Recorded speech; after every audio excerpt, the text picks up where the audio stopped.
নমস্কার, শুভ সন্ধ্যা।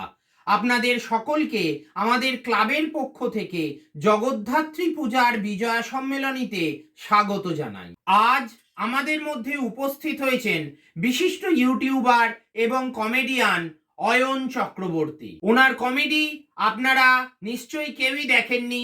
আমাদের যেহেতু এবারে বাজেট খুব কম, তাই ওনাকে আমাদের এবারে ডাকতে হয়েছে, কারণ উনি একেবারে ফ্রিতে আমাদের এখানে উপস্থিত হয়েছেন মাত্র দুটো জল ভরা সন্দেশের লোভে। ওনার ইউটিউব চ্যানেলের নাম আপনারা কেউই জানেন না, তবুও আমি বলে দিচ্ছি, বং লাভ। ওনার প্রচুর সাবস্ক্রাইবার।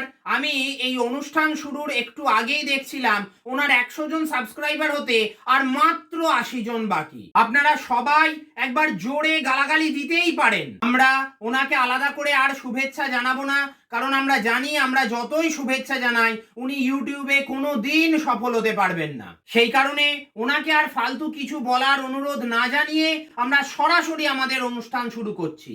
না, আমি বলবো, আমি আমি বক্তৃতা দেব। কি বক্তৃতা দেবে গো? সারাটা দিন তো বক্তৃতা দিয়ে দিয়ে আমার মাথাটা খারাপ করেছো। ঘড়িতে কটা বাজে দেখেছো? বাজার যাও, ঘরেতে কিচ্ছু নেই, কি গিলবে?